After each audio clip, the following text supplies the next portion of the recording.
5 قسم کے لوگ ہیں جن کے بارے میں نبی پاک صلی اللہ علیہ وسلم نے فرمائی ہے اللہ کی ذمہ داری میں ہوتے ہیں، اللہ کی نگہبانی میں ہوتے ہیں، اللہ ان کی حفاظت کرتا ہے۔ ان 5 قسم کے لوگوں کی پریشانی کے وقت میں اللہ کا ساتھ ان کے ساتھ ہوتا ہے، دقتیں آتی ہیں تو اللہ تعالیٰ دقتوں سے ان کو نکالتا ہے، اور تنگیاں ان کے درپیش ہوتی ہیں تو اللہ تعالیٰ ان کو تنگی سے نجات دیتا ہے۔ یہ 5 قسم کے لوگ ہیں جو اللہ کی ذمہ داری میں ہوتے ہیں، اور اس پر معاذ بن جبل رضی اللہ تعالیٰ عنہ کی حدیث سے فرماتے ہیں نبی پاک صلی اللہ علیہ وسلم نے ارشاد فرمایا کہ 5 قسم کے وہ کون لوگ ہیں جو اللہ اپنی ذمہ داری میں ان کو لے لیتا ہے، اور وہ 5 قسم کے لوگ یہ ہے۔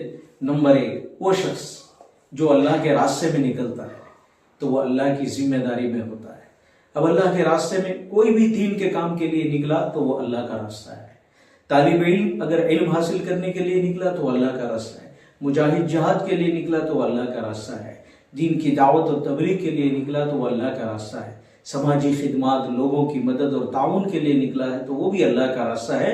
بہرحال جو بھی اللہ کے راستے میں نکلتا ہے تو اللہ کی ذمہ داری میں ہوتا ہے۔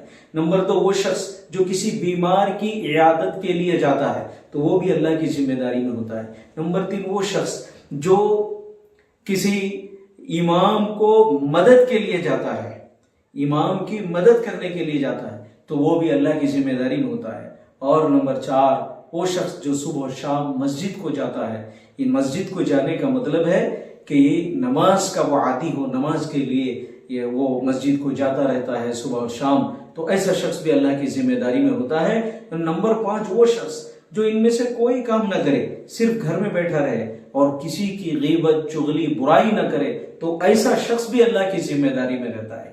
تو یہ 5 حسن اخلاق ہیں۔ ایک، بیماری کی عیادت کرنا، اللہ کے راستے میں نکلنا، مسجد کی عادت بنانا اور نمازوں کا اہتمام کرنا، اور اسی طرح سے جو ہے ائمہ اور علماء کی مدد کے لیے نکلنا، اور کچھ نہ کرے، کچھ نہ ہو سکے تو اپنے گھر میں خاموشی سے بیٹھے اور گناہوں سے بچے، دوسروں کی برائی سے بچے، غیبت چغلی سے بچے۔ تو یہ 5 حسن اخلاق ہیں جو انسان کو بالکل محفوظ کر دیتے ہیں اور اللہ کی ذمہ داری میں انسان آ جاتا ہے۔ اللہ میں ان حسن اعمال کو، حسن اخلاق کو ہم سب کے اندر نصیب فرمائے۔